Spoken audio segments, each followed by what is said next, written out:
All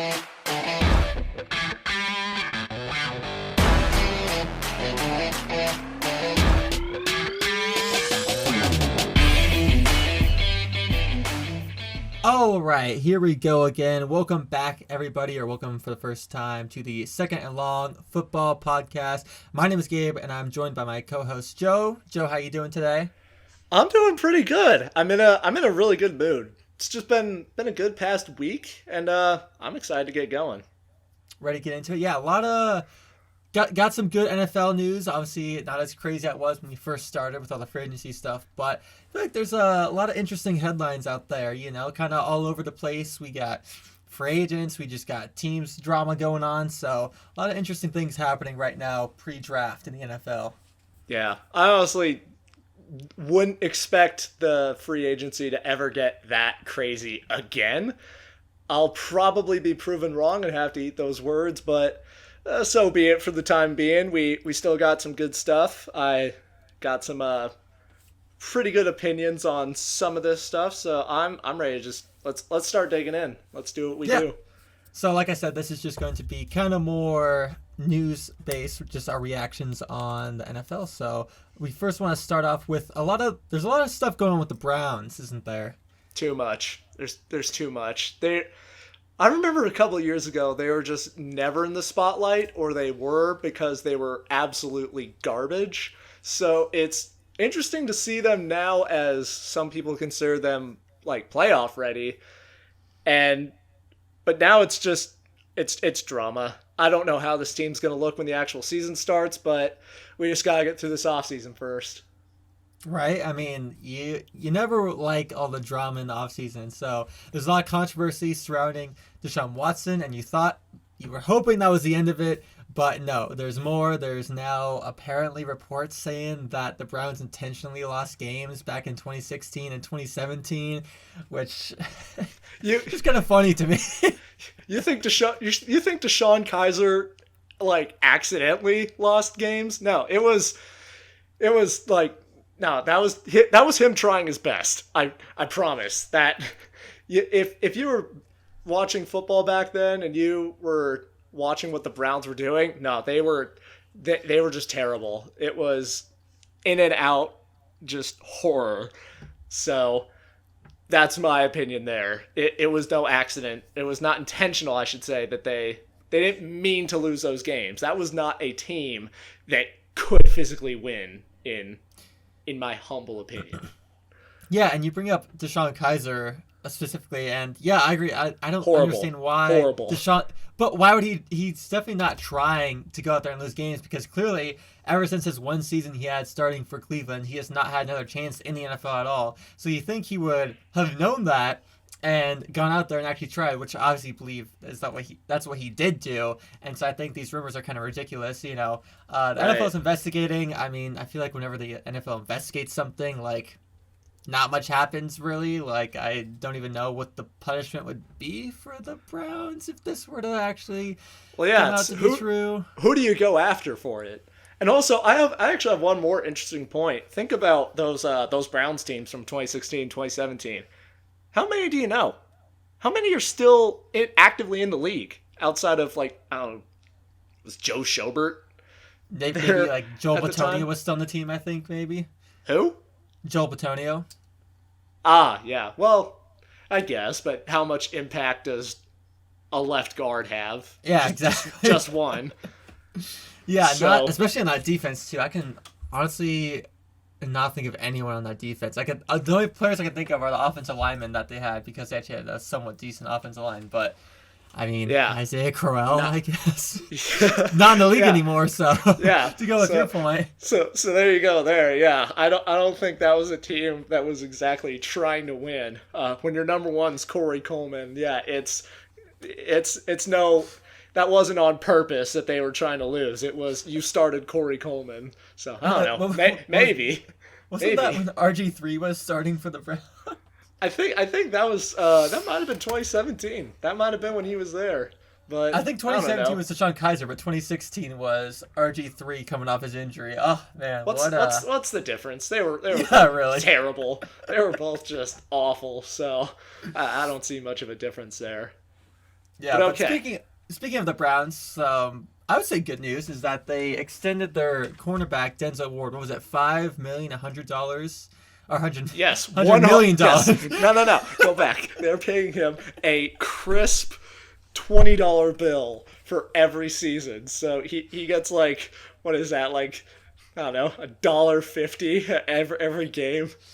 You can buy one meal at Chipotle probably with that. Chipotle? After every game, he's going to 7-Eleven and getting himself a Snickers. Oh no, yeah. I meant for the whole year, a whole year's worth of salary for Chipotle. Oh yeah, well that's if you get chips, but neither here nor there. Oh, so he can treat himself. Yeah. Okay. Anyway, yeah, $100 million became the highest paid corner of all time, and to that I say, question mark? Like, don't get me wrong, Denzel Ward is a fantastic corner. He's, all his mechanics are great. He's super quick. He's real big on, contesting passes and getting in there, breaking them up. I don't know if he's worth $20 million a year though. Like $15 million a year, sure, definitely. But this seems like a really big contract for just Denzel Ward. Yeah, I mean, like you're saying, he's definitely a good corner. I'm looking at his stats right now. I gotta figure out how many games he played, but had 3 interceptions, which is not bad, but like I don't know if you're willing to pay $20 million a year for that. But he also allowed 44 receptions, which is tied for 37th in the NFL last year.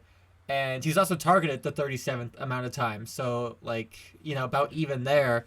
And so, I don't know. Like, that is kind of a lot of receptions to allow.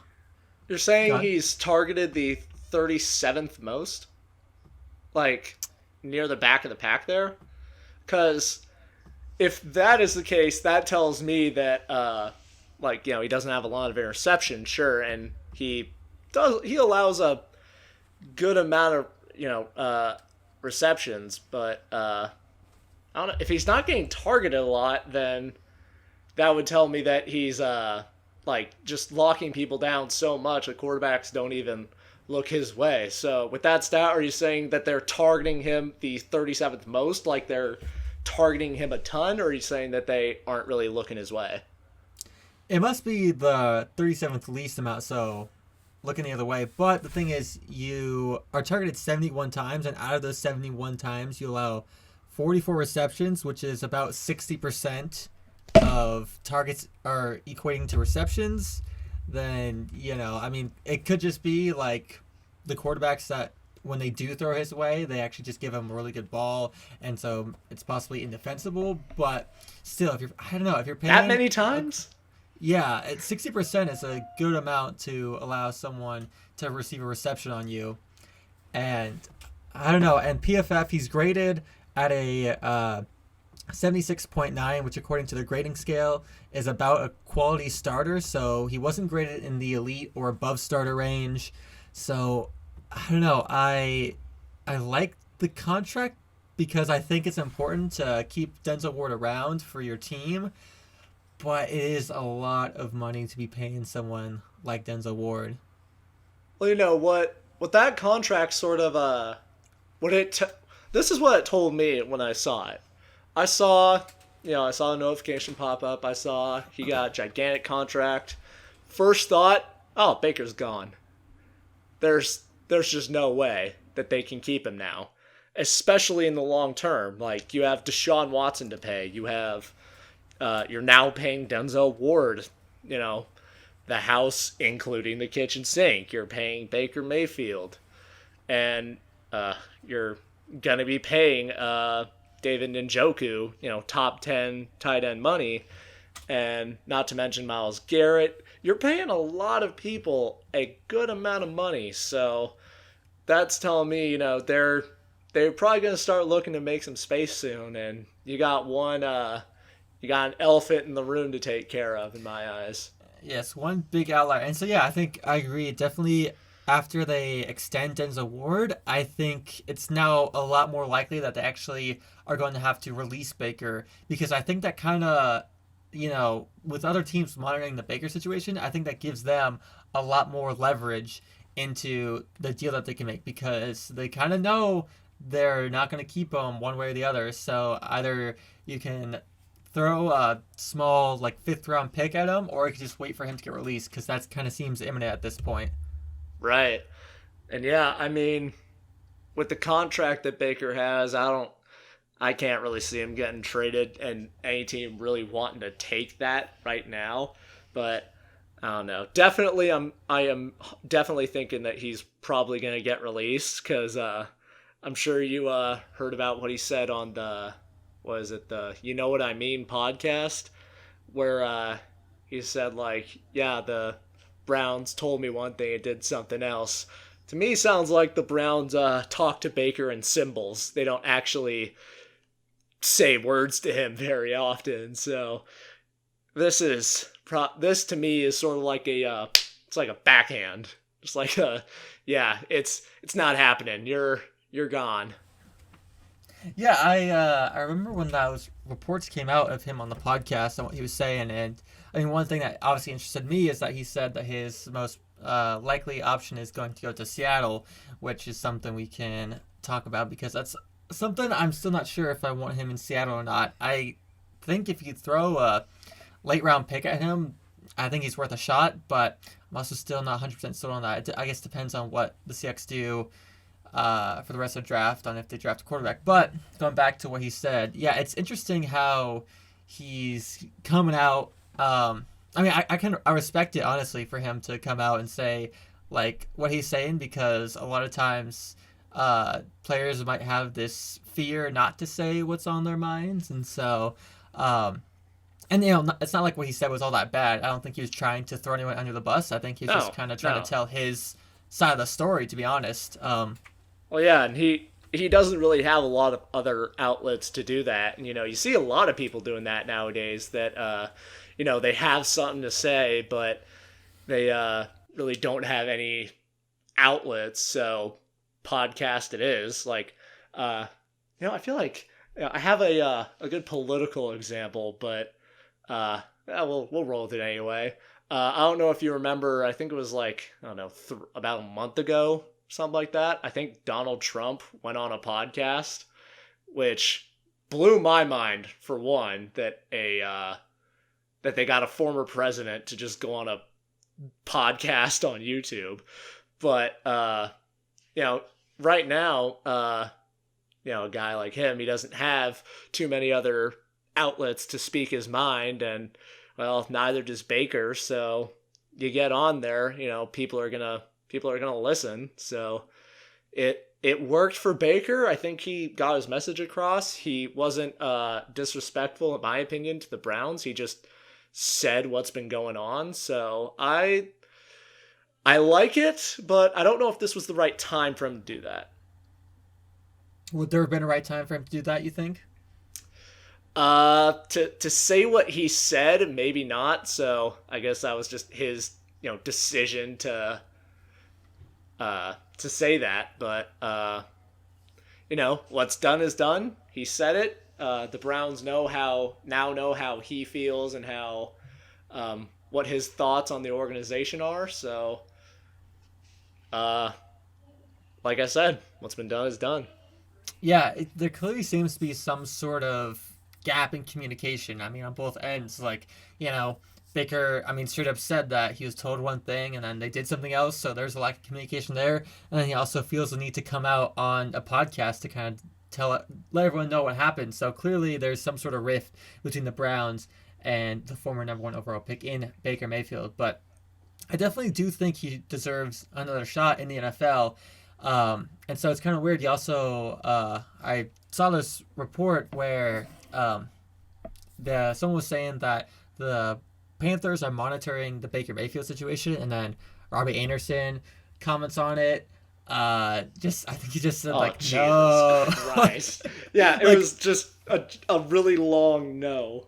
Which I know I just said I respect Baker for coming out into the podcast and say what he's saying, and might sound a little backwards, but I'm not sure if that was the right call. No, this is for Robbie Anderson. This is completely different. This is Baker is trying to speak his mind because he feels disrespected in his organization. Robbie Anderson is actively chasing players away from the Panthers. Yeah, Robbie Anderson is just being straight disrespectful to other players in the league. Okay, here's the way I see him. Robbie Anderson, Robbie Anderson right now is the anti-LeBron James. He's the anti-Tom Brady. He is the scaring away free agents instead of bringing them in. LeBron, Tom Brady, texting players, we got room for you over in Tampa. Hey, we have a spot for you on the Lakers. And Robbie Anderson's just going on, fan pages and just saying boo to every player he doesn't like. So in my opinion, it's like, what? It's I get that, maybe he doesn't like what he's seen out of Baker, and that's, just keep it to yourself for just a second. Like, your team won't be able to host any free agents because, what if Robbie Anderson hates me? that's a real, that's something real that they have to be scared about, is like, what if I just get chased out of here because a couple of the players just don't like me? The thing is that Robbie Anderson chose to go to Carolina. He was a free agent with New York Jets, and he chose to go to Carolina, who at the time when he went there didn't have a clear answer to their quarterback situation. So I don't know why he's now complaining about the potential new quarterbacks that could be brought into Carolina, when if he really wanted good quarterback play, he could have gone to a team that already had a good quarterback. So it just seems kind of weird that now he's out here complaining about every quarterback except for one in particular, which we'll get into in a sec here. But I don't know. Oh no. Yeah, you know who I'm talking about. I know exactly who you're talking about. But also, one more thing to say about Robbie Anderson, actively, trying to scare people away from coming to Carolina. You're a number 2 receiver.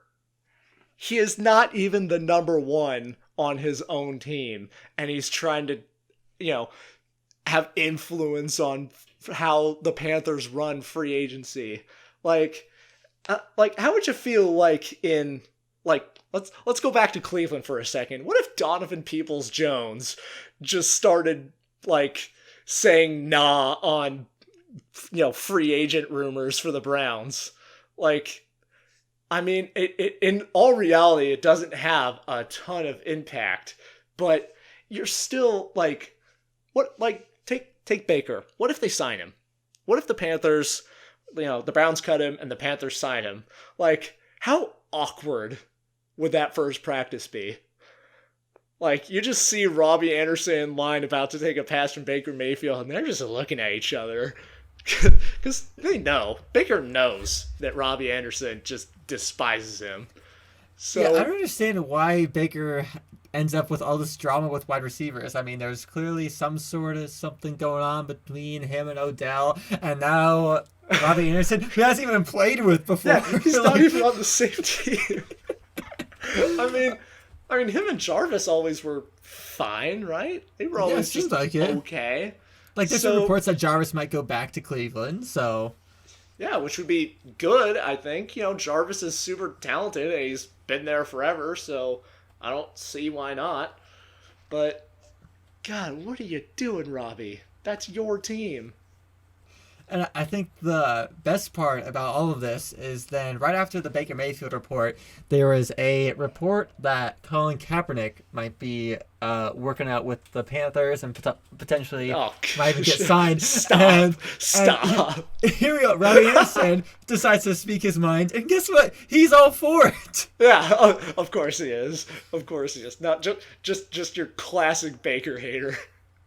Oh, my Lord. You'd rather have Colin Kaepernick, who's been out the league for 5 years, something like that, versus Baker Mayfield, who just had one bad year, but has also 2 years ago led his team to the playoffs, and he just was bad because his shoulder was injured. I don't know. I just don't understand the thought process. I know a lot of players want to support Colin Kaepernick because of what he's done, yada yada, but you got to look at the football aspect of it. And Colin Kaepernick, he's 34 at this point. 35. 35, was a player that relied a lot on his athleticism, who's probably, obviously he hasn't gotten hit, but I mean, just aging, so he's probably not as fast as he once was, and that was it's going to obliterate his Achilles in the preseason. Go ahead. Oh, no, you. Oh, I was just going to say, he's been out of the game for so long. I feel like the NFL has also reshaped in the past 5 years that he's been out. It's a whole different league. Not a whole different league, but definitely a different league than he played in. A lot more passing. I think you could call it a whole different league. Yeah, with the Kyle Shanahan and Sean McVay influenced offenses these days. Yeah, and there wasn't a Tyreek Hill when he was playing. There wasn't a Devontae Adams. And like you said with quarterbacks, I mean, you said coaches.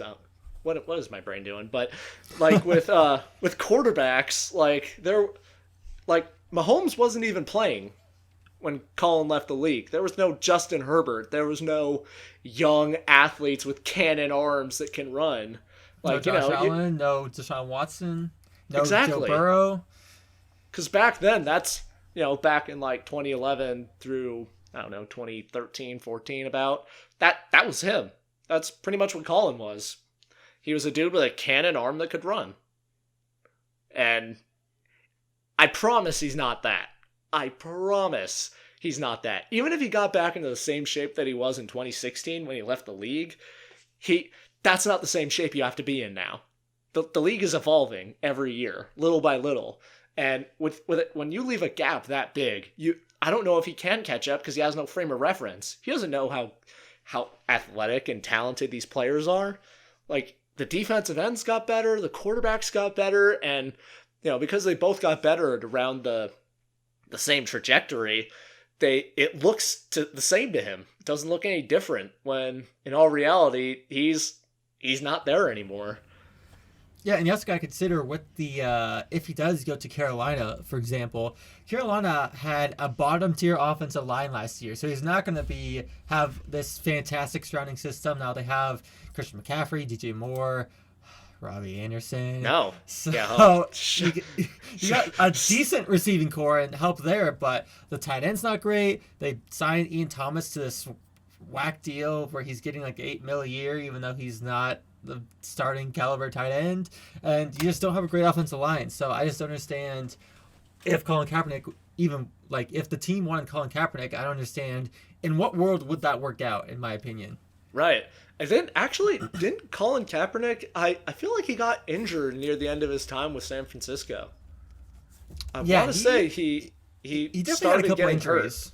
Yeah, he had a couple injuries towards the end of his career. So, yeah. I mean, I guess you can say that since he's been out of the league, he's had time to get healthy. Yeah, sure. But he also is not in NFL condition. I mean, I know you can train all you want, but not playing in NFL games is a lot. And that's a big deal. It's a lot different, throwing to Tyler Lockett in a random drill than playing in an NFL game. Yeah, and don't forget his brother. His brother. Tyler Lockett's brother. He was there too. Also catching passes from Colin Kaepernick. Oh, so someone who's not even in the NFL? Yeah. That's great. That's what... God, he's going to get a contract. He's going to get out there, and Myles Garrett's going to end his career on the first tackle. Goodbye ACL, MCL, and Achilles. First tackle, they're all blowing. Calling it now. I don't know. I don't understand Robbie Anderson's thought process. Okay, if it's for supporting Colin Kaepernick because he's out of the league because of the stance he made, okay, I get that. But I mean, at the end of the day, this is your team. You want a good NFL. You want a good quarterback on your team. Yeah, a good quarterback that can get you the ball makes you look better, and the better you look, the more money you can ask for when your contract comes to its end. So, do you want Colin Kaepernick to represent what your talent level is, or do you want Baker we've said enough. We've said enough on Robbie Anderson. We've talked enough about Colin Kaepernick. Yeah. Can we just burn that? It's God. I sorry to cut you off there, but I have one more, I think, interesting thing that I think you'll like about Baker with the Seahawks. Oh yes, please mention it.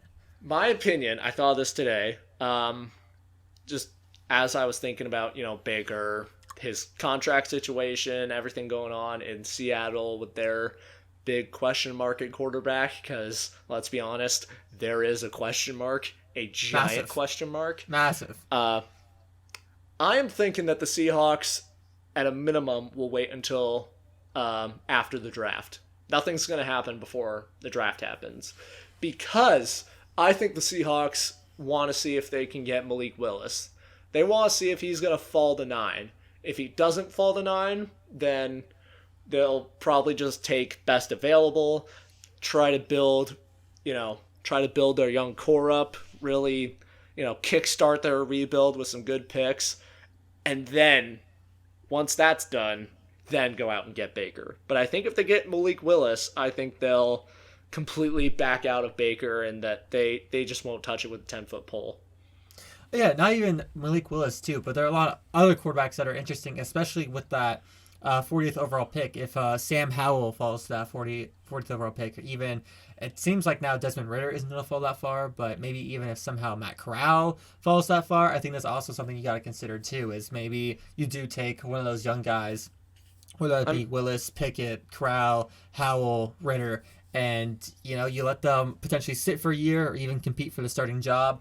So, yeah, I agree. It's definitely something where the Seahawks should wait till after the draft, especially, too, because even if Baker's worth like a 4th-round pick, I'm sure the Seahawks have done their draft analysis this year and have players that they want to take with that 4th-round pick, so it'd be better for them to use a 2023 4th-round pick instead, for example. I like that. I like that idea. But here's an interesting thought. What if the Seahawks were to pull a Ravens? And by pull a Ravens, I'm thinking if Desmond Ridder falls all the way to like right at the end of the first round, you trade back up to 32. You get the last pick of the first, get yourself a quarterback. You pick someone decent at 9, so you have a good starting caliber player, and then you go and get your quarterback that, you have Drew Lock, you have a gap, you have someone that can plug the holes in the boat and get you to 7-10. Maybe that's probably his ceiling, honestly. I'm terrified of 1-16. That, in my mind, that's realistic. But you have Drew Lock, you can wait 1 year, get Desmond Ridder right at the very last second that you can, and then you build around him. What do you think about that? Yeah, I think that would be a great idea. I think I would only do that because the Seahawks have to pick 40 and 41. So to only do that if you didn't have to package both those 2 picks to move up, because that would be a lot of draft capital to move without that much. So I don't think that would be the package that the Lions would be looking for, because I believe the Lions had the 32 overall pick because thanks to the Matt Stafford trade. Right. And so, yeah, I definitely think that is possible if teams the Hawks have a couple thirds, don't they? Yeah, I think so. I think they definitely have the mid-round capital. Yeah, they have the capital for sure to move up, potentially and select a quarterback like Desmond Ridder, or even, like I said, Sam Howell, who coming into the year was projected to be a top 5 pick before he had his struggles at North Carolina. So there's definitely a lot of interesting talent at the back half of the first round, even potentially 2. It seems like maybe even like Malik Willis, I've seen people mocking him at pick number 6 to the Panthers. I've seen people mocking him to pick number 32 to Lions or whoever. So Malik Willis is a very, very big question mark on where he will fall. So if he does end up falling in the draft in the late 20s or early 30s, I definitely could see the Seahawks potentially wanting to move up and draft him before anybody else does. Because I think in that 30 to 40 pick range, there is going to be a decent amount of quarterbacks selected within that early first or late first to early second round.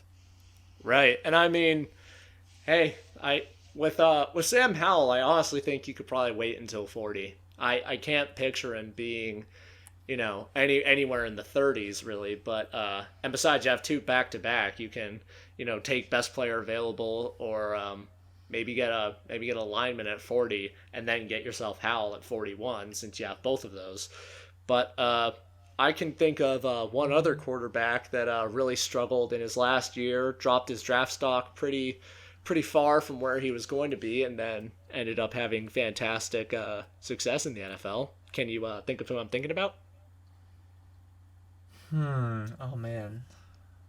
No, I don't think so. I'm probably gonna feel dumb when you say it. His last name starts with an H. He's pretty good, and I like Justin him a lot. Herbert. Winner, chicken dinner. That's my man. Oh, actually, yeah. Okay, I just had it's like flashback, and yeah, I actually do remember how Justin Herbert was thought of to be the potential number 1 overall pick. I believe. That's right. Junior year. That's right. He could have come out in 2019, and then it would have been either him or Kyler as the number 1 overall pick. And then, yeah, you're right. He, obviously still was good enough to go number 6 overall, but I mean, he was the third quarterback taken. Yeah, he went back for his senior season, and there aren't a ton of amazing reasons, especially if you're that good, to go back for your senior season, unless your degree just matters that much to you. But he went back. He didn't perform quite as great, and at the combine and his pro day, everyone was like, this guy kind of seems like a loose cannon. He kind of seems like an early Josh Allen that I don't know if this guy can develop. And then he came out and he's fantastic. So if Sam Howell could do that, the Seahawks could be in business, especially if they can get him as late as 40. Yeah, it would. I think if you don't trade up and Sam Howell is sitting there at 40, I feel like it'd be dumb to not take him, because he could have I don't know, because I feel like he could be a similar quarterback to what people thought Baker Mayfield could be when he was first coming out. So they're built very similarly. Yeah, obviously, with Baker being that first overall pick, there was that really high expectation for him. So that is a lot, but if the Seahawks can develop him right, you got Drew Lock, you can start Drew Lock for this year, and let Sam Howell or whoever you pick, Matt Corral, Desmond Ridder, whoever, let them sit, let them develop for that year, and see what you got in them. And so I think that is why you might be looking to do that instead of getting Baker Mayfield, who is already a little bit older, has that, honestly, now kind of an injury concern with his shoulder. I mean, he played hurt with that shoulder, so that probably didn't do him any favors. I mean, we saw what happened with Carson Wentz when he got injured, and how he played like an MVP, got injured, just was never the same. So obviously you don't hope that that's the case with Baker, but that is a real possibility. And so, you could be looking to just get someone who's younger, cheaper, and honestly, the unknown aspect is something that helps out these rookie quarterbacks, because you never really know what you're getting sometimes. Like, you sometimes see these quarterbacks just explode out of nowhere. Like you're saying, Justin Herbert, even Josh Allen. Like, when he came out, he was wildly inaccurate his first few years in the NFL, and then just out of nowhere, he just clicked. Clearly, he worked on it, and then boom, he was accurate, one of the best quarterbacks in the NFL. So you never really know with these rookies. And here's an idea too, because talk about that sort of unknown aspect of sort of just, it's up to discussion of what a player can do and can't do. If Baker just when he got hurt, what if he just sat? Right now, he would have that exact same unknown quality of. Exactly. I mean, he was fantastic a good amount of time ago. I mean, he could totally resurge to that come the next season. And I imagine if that was the case, and the Browns have that same thought, because everybody would have that same thought, then they probably wouldn't go out and get Deshaun Watson, because they would feel pretty secure at quarterback with their potentially great guy. And NFL history would look a little different if he just calmed down. And you're not at Oklahoma anymore. This is the NFL. Players sit when they get hurt all the time. So, and with, what was it, like a torn labrum or something in his shoulder, which is just absolutely brutal. The fact that he could, move his arm the way he could is, a spectacle as it is, but people really don't care about that. And Russell Wilson, at the end of his time in Seattle, when he hurt his finger. I'm sure he didn't come back at 110%. People didn't care about that. They just thought, hey, he kind of looks funny. I don't like him anymore. And then they burned the Seahawks flag because fans are clinically insane. But that's my thought on that, is that he probably should have sat when he got that shoulder injury, and he'd probably be better off now for it. No, he should have definitely sat. I mean, honestly, if he sat, it's very likely that the Browns don't even trade for Deshaun Watson to begin with. So, right. Things would be a lot different in the NFL if Baker Mayfield didn't sat. And even if they did trade for Deshaun Watson, the Browns could easily be asking for at least a second-round pick for Baker Mayfield if he didn't put out the tape that he did put out. So, right. It is interesting to ponder, and kind of makes you feel bad for Baker in a way, because he was just doing what he thought was best for the team, and it seems like it's just going to end up hurting him in the end. Oh, it more than likely will hurt him in the end, because he's going to be making less money and probably sign with a worse team. So that just is what it is. But okay, I am now officially completely burnt out on talking about Baker Mayfield. Even saying his name again kind of felt off in my chest. So let's go ahead and move on to something a little bit more interesting. Well, not interesting, or not more interesting, I should say, but just something where I never have to say his name for the rest of the show. Right, of course. Okay. So let's go ahead and go to the Colts and the actually good things that they've been doing. Yeah, good. I would say they're good. It's good because they're making an effort to make changes to that team, because they realize they're in a very tough AFC, the whole conference in general, and they still want to be competitive and have a shot at Super Bowl, to be honest, because they realize they have a lot of talent with the offensive line. Jonathan Taylor, Michael Pittman's emerging.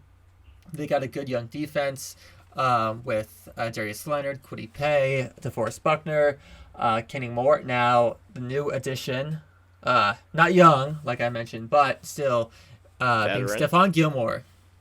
Yeah. 2 years, $23 million, which for Stephon Gilmore to be making almost half of what Denzel Ward is criminal in my mind. That they were able to get away with paying him chunk change for one of the best corners in the league by a good margin. And say what you will about the couple times he was burnt by DK Metcalf, also known as a top 10, possibly top 5 receiver in the league. Yeah, what do you do? Everybody gets burnt from time to time.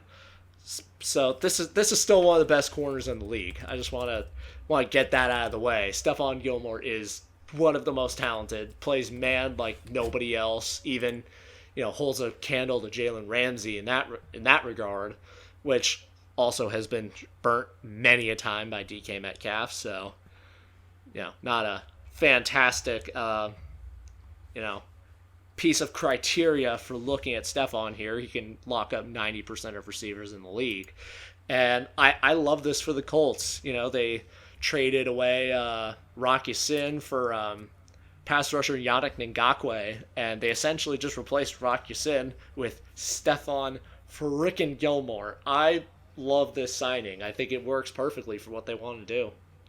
Yeah, I would agree too. And honestly, the more that I've thought about the Rock Ya-Sin for Yannick Ngakoue, at first I wasn't in love with it because I was worried about Yannick Ngakoue having to potentially be that the number one guy on that defensive line. But I mean, I honestly completely forgot about DeForest Buckner, and who's just a monster on the inside. And like I said, you look at some of Yannick Ngakoue's best years. One of his best years was in Jacksonville with Calais Campbell, on dominating on the inside. I mean, Calais Campbell played inside and outside. I believe DeForest Buckner is more on the inside, but still, he's not going to ask to be the number one piece on the pass rush, because obviously DeForest Buckner is going to be taking the majority of the double teams and letting Yannick Ngakoue be able to go one-on-one with whatever edge. And also things too, they also have Kwity Paye, who's going to be playing opposite Yannick Ngakoue, and I think that duo is going to be pretty nice because I think Kwity Paye could take a leap in his second year in the NFL. So that defense is looking quite scary. And obviously you got Bobby Okereke and Darius Leonard as well back there, and Kenny Moore, who's one of the better slot corners in the league, pretty underrated as well. And now did you just say Okereke? Yeah, that's how he wants people to pronounce his name. I know Pat McAfee said Bobby Okereke. But I was watching some podcast and there's someone mentioned that he has come out and said that his name is pronounced Okereke. And so so yeah. That's going to take some adjusting, because I have only ever known Kariki. Kariki. God, that was just like top 10 draft moment. Pat McAfee's fantastic. You gotta love him. But yes, Bobby Okereke and also too now I don't know how much truth there is to this, but it's possible that Indy could be looking at even signing Tyrann Mathieu as well, because their safety duo is not anything insane right now. So if they are able to bring in Tyrann Mathieu for not cheap, but not crazy expensive on just like a 1-year deal, possibly similar to the deal he signed back when he played for Houston, if anyone actually remembers that he played a year for Houston. So also, it's very possible. A part of me swore you were going to say Baker Mayfield for some reason. Yeah, now the Colts are looking at Baker Mayfield like, oh God, who isn't? No, I would not bring that PTSD for you. Yeah, that shudders. But yeah, no, Tyrann Mathieu's had a pretty interesting career with, starting in Arizona, being amazing there, being a top safety in the league, going to Houston and existing for a year, and then going to Kansas City and bringing back his Cardinals days.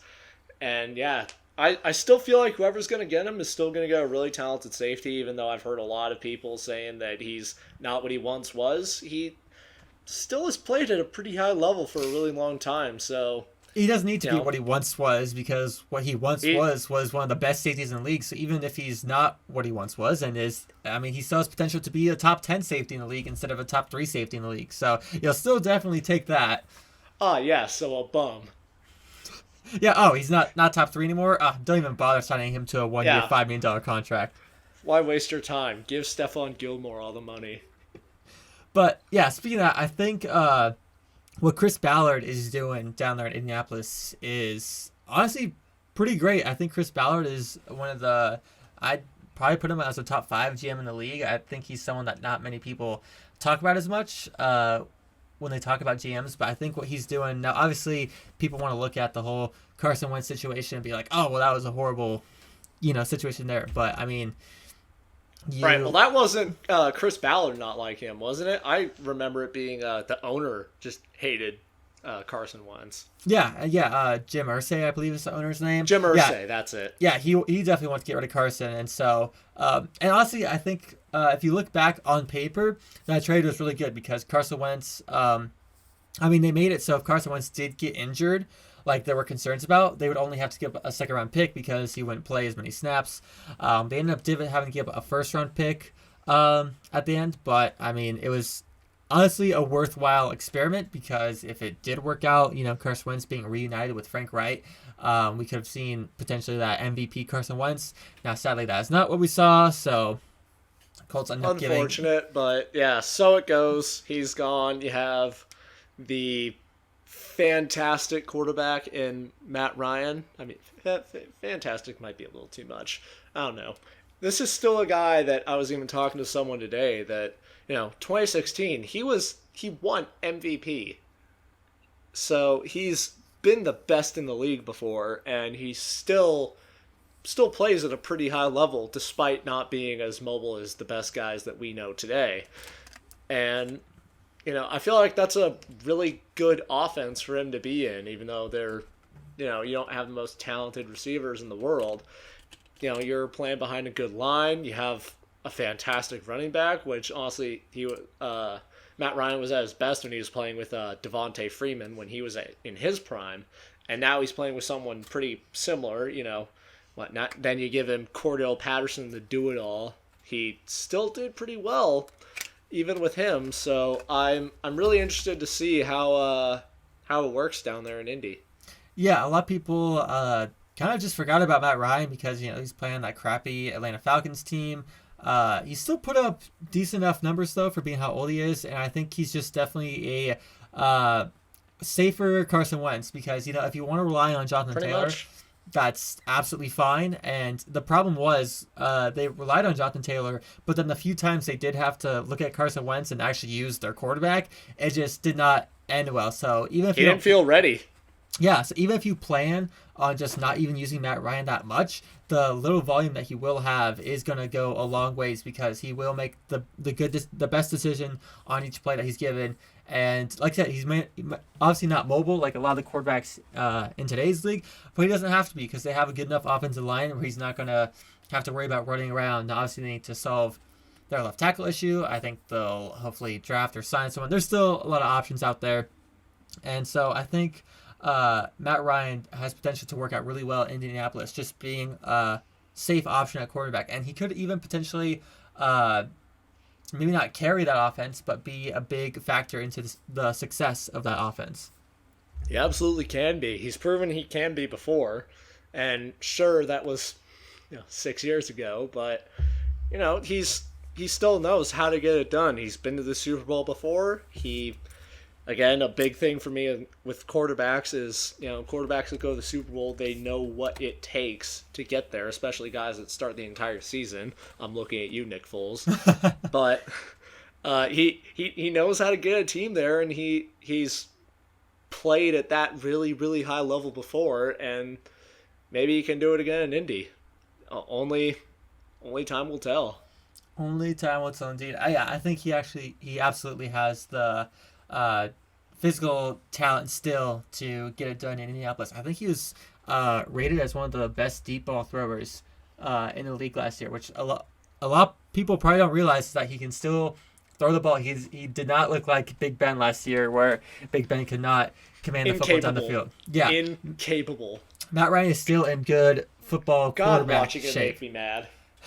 Watching Big Ben just every Sunday just piss me off so much because I'm like, it's like trotting out just a 6-year-old in the stands. Like, someone's gonna hurt him at this point. He can't throw, he can't run. He even looks like he struggles handing the ball off. Just someone get him out of there and just save us from this. But okay, did good there. Great topic. Let's move on now. Unless you have anything more to say about Indy. No, I think I got all I said out there. I think we can wrap this up with a couple receivers who have a lot of interesting buzz around them. Oh, this one's gonna be fun. So I'll go ahead and introduce it because I'm just gonna read right here what this says. 49ers wide receiver Deebo Samuel. So recently he's been trying to force the 49ers' hand into getting him a new contract. He's their gadget guy, their do-it-all, their Taysom Hill, but actually talented. Yes, I said that, and I'm not taking it back. He's their do-it-all. He plays running back. When he plays running back, he's one of the best to do it right now. When he plays wide receiver, he's one of the best to do it right now. He's amazing, and weirdly, amazing players like money, and weirdly, the amazing player asked for said money, but the 49ers don't feel like paying him, so what does he do? He takes everything on Instagram and just rids it of anything even like related to the 49ers in any way. Yeah, which I don't know about you, Joe, but if I was the 49ers owner and I saw that, I would just be I'd be trembling right now. I would pull out my paycheck. I'd write him his $200 million check right then and there. Cause just shaking in my boots. Man, what a power play that was. I'd give him give him that classic 15-year, $1.5 billion contract. just mortified. Oh, God. Please unarchive your posts. That's all I ask. Yeah, not as picture with Jimmy Garoppolo. Please put that back up. But, so, yeah, that happens a lot. That's happened, I want to say, like 5 times this offseason. Kyler Murray's doing it. A couple other guys been doing it. Whoop-de-doo. Who really cares? Here's where it gets interesting, though. Here's a interesting twist. Deebo Samuel says he's received death threats and racist remarks from fans because of the contract. Which, yeah, of course, again, I don't know about you, but if I was Deebo Samuel and I see, all this going down, the first thing in my head is going to be like, wow, now this is an environment I want to play in. Yeah, this is who I want to trot out for on Sundays. What 8 times a year? Yeah, sounds lovely. These are the fans that I want to represent when I play football, for sure. Yeah, I want to play for the guys and the girls. This is now a sexist podcast. Please, of course please. Not. That was a mistake. I'm sorry. Oh God, Twitter. Oh God, they're here. Okay, so the fans. Yeah, I want to play in front of the fans that have called for my head and called me the N-word. That is what I'm guessing they have said. I don't know. Oh God, Twitter, calm down. So, yeah, that's definitely who I want to play for. But okay. I'm a Chargers fan, right? Mm-hmm. Gabe, you know that through and through. I think we all know that. We've gathered that by now. We do by now, right? So there is no team, no player I feel passionate about enough to go on social media and threaten their life because I don't like how they're doing. Even if Herbert was if he deleted all 400 of his Chargers posts, change his profile picture. Oh God, not his profile picture. There is nothing that would ignite in me that would say, you know what? You deserve to die because you don't want to quarterback my favorite team. I can't wrap my head around, I get being passionate for your team. Of course, you see them as a part of your identity because you root for them. They're, when football season comes around, they're a part of your routine. Every Sunday, I'm sure you turn on the Seahawks, you get really invested, you yell at the TV. I don't act like, and I'll, be like, oh, come on, you have to catch that. But I'm not like, you know what? Mike Williams should have his arms chopped off and bleed out because he dropped a pass. There's nothing that I feel passionate of, no sport I feel passionate enough about to wish death or be racist towards a player for. What are your thoughts on that? And I absolutely agree. I was going to say, if it's anything outside of that, we're about to have a really interesting conversation. Yes, because we also all know that I am a Seahawks fan. And so, obviously, it seemed like Russell Wilson forced his way out of Seattle. But when the trade came out, I wasn't thinking to myself, God, damn it. I just really wish Russell Wilson was dead. Right? Nothing else would make me happier than Russell Wilson's demise. I just wish Sierra was a widow. I just don't get that. He gave us a lot of good years. He wants to move on. That's his choice. If it's best for him, that's best for him. And then we got good draft capital out of him. You move on. Players in the NFL move all the time, especially now in today's NFL. Players move around all the time. Now, I don't even think Deebo Samuel is going anywhere. Probably not. He will likely be in a 49ers uniform next year with a nice fat check in his pocket. So totally, this all seems very preliminary and just completely unnecessary because it's not like he hasn't even requested a trade or anything yet. He just wants to get paid. Which, especially with how much they're using him, and so how much wear and tear is being taken upon his body. Yeah, if I was Deebo Samuel, I'd want a contract too. I'm like, hey, I'm touching the ball 80% of the time. I have a great risk of getting injured more than most receivers. Honestly, probably any other player in the NFL at this point because when he's not running the ball, he's catching the ball.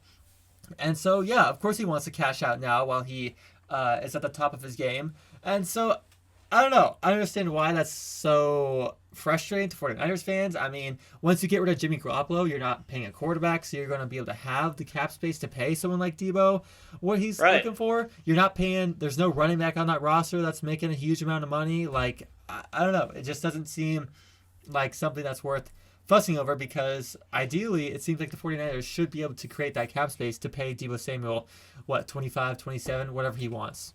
Yeah, he's asking for 25. And also, they're not doing him any favors, the 49ers, because if we go back here to this story, in reference to the ability,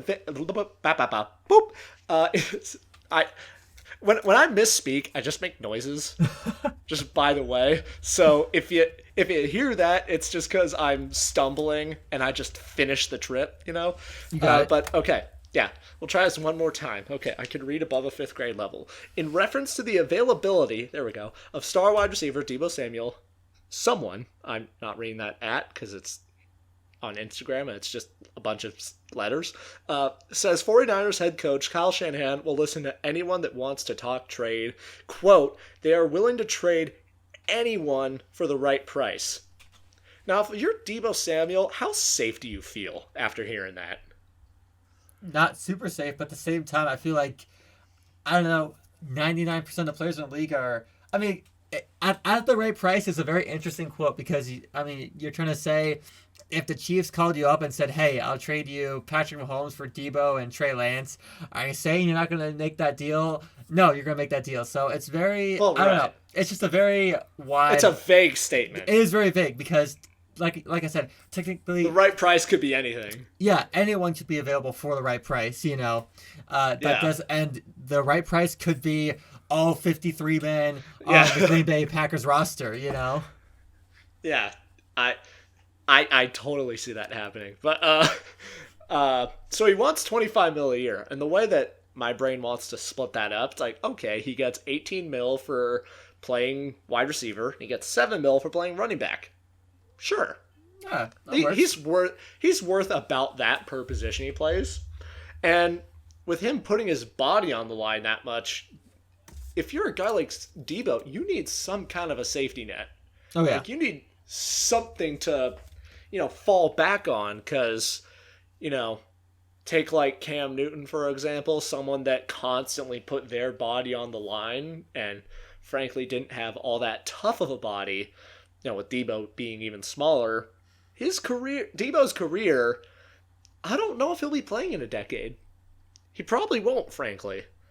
It'd be very hard for him to last that long with the way the offense is using him. So, honestly, unless he drastically changes the way he plays the position. Yeah, if you're Deebo, you say either pay me this amount of money or I'm only playing wide receiver and I'm not going to do all the other stuff that you asked me to do in that offense.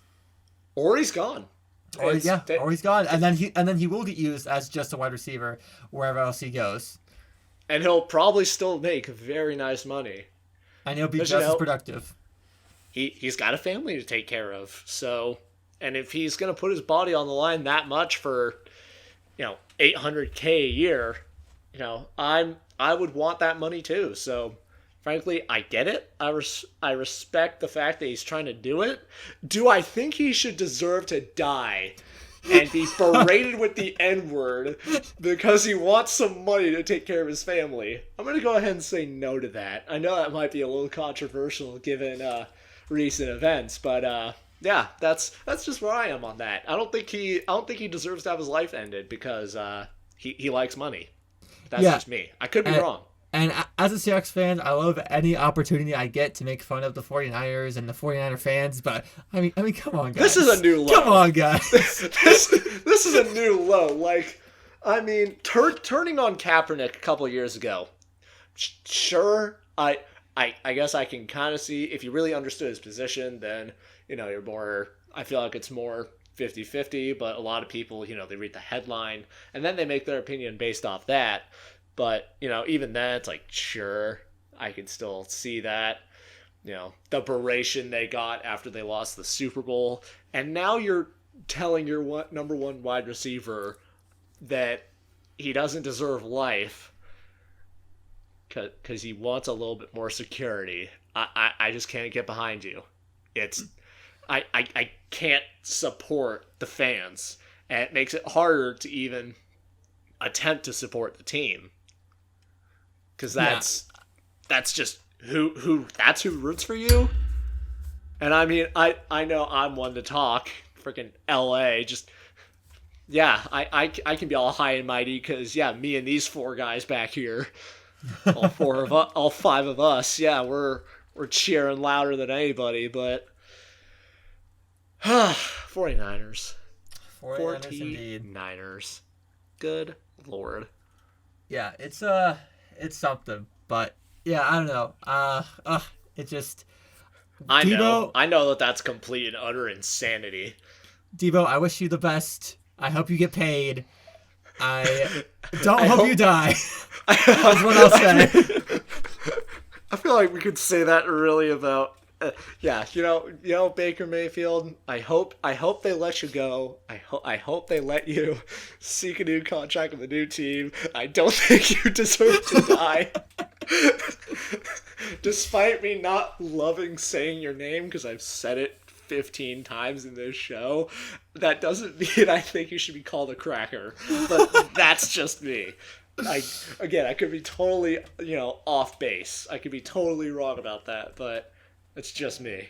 That's just how it should be. But you know what? Let's go and wrap it up with one last quick topic. Well, something a little bit more. Oh God, let's crawl more brighter, to the finish line. But another wide receiver that I want to bring up is former number 4 overall pick Sammy Watkins has found his new team in the Green Bay Packers. It looks like he could potentially be Aaron Rodgers' number 1 receiver over there. They're probably going to draft a receiver. I mean, you would hope they would draft a receiver in Green Bay. But I feel like they gotta. I mean, he got 1 year, $4 million, and chunk change. I think that's a pretty good deal for both sides. Because Sammy Watkins, he can go out and show everyone that he still has it. I mean, he's only 28, 27 years old. I think. And he was a number 1 in Buffalo. He knows what's expected of a number 1, which is why I really like that signing. Is because you remember his Buffalo days. He was fantastic. A lot of people forget about him in Buffalo, but he was a top. There was a 10 highlight every other week. Yeah, he was great in Buffalo, and then they trade him. Well, let's see, his journey was Buffalo. Then they traded him to the Rams. I remember when he got traded to the Rams, I was pissed off as a Seahawks fan because I was like, oh man, this great receiver is heading down to LA, and then kind of struggled since then. Went to KC, had some good, couple of good week 1s, right. Then goes to Baltimore, doesn't quite work out there just because Baltimore has this weird mismatched wide receiver room. They Lamar Jackson played 12 games, didn't play a whole season last year. The Ravens just have 5 number 3 receivers. I think this is and Sammy Watkins, but Sammy Watkins was a number 3 receiver in a room full of number 3 receivers. Yeah, exactly. But I think this is and Marquise Brown, I guess, but that's neither here nor there. Yeah, but this is a great opportunity for Sammy Watkins to, remind everyone that he still has a little bit in him. He's going to be 29 the start of the upcoming NFL year. He's going to turn 29 in June. So still, he's not as old as people might think he is just because he's been in the league for forever, it feels like. Right. So, I think this is great. It's very low risk, high reward for the Packers, and for Sammy Watkins too. It's also a high reward for him because he can come out and honestly be top 25. I don't want to go too high, but he could potentially be a top 20 receiver this next year, playing with Aaron Rodgers, just because of how good Aaron Rodgers has been able to elevate his receivers over there. Aaron Rodgers makes Allen Lazard look fantastic, so I think Sammy Watkins will more than likely be just fine. Does this change my opinion on the Packers from our, previous 1 or 2 episodes ago? Yes. No? Super Bowl bound now, right? Yeah. I think this is a dynasty in the making now that they have Sammy.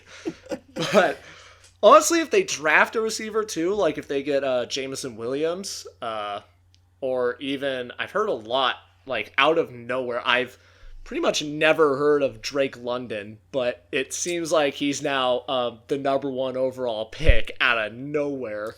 Oh yeah, Drake London has a lot of buzz. It's there's a lot of for some reason there's a lot of reports now that say like every receiver in this year's class is like the best receiver that's like I've come out in the last 5 years. Like that's ever played football. Yeah, you got scouts hyping up Drake London. I'm pretty sure there's reports saying that Chris Olave is one of the best wide receivers someone scouted in the past 5 years or something like that. Yeah, that's a bit much. Yeah, that's a bit much. Also, my opinion on Chris Olave, I've heard a lot of buzz about him being the Chargers pick at 17, and I hate it. No. Yeah, I'm do not sure. take Olave. I don't think he'll even fall to 17, to be honest. Well, even if he were, it's not worthwhile for the Chargers to do.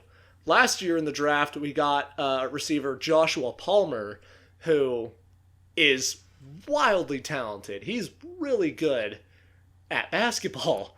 Not basketball, football. I'm watching basketball. Oh my God. Okay, you guys got to understand. We've been going for an hour and 5 minutes, and my brain is nice and cooked at this point. So, yeah, okay. Chris Olave, he's good at football. So is Joshua Palmer. And guess what?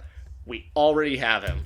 So, I feel really good about where we are with our receivers. We also brought back receiver Jalen Guyton on a 1 year, and he was a great deep threat for us. Oh, yeah.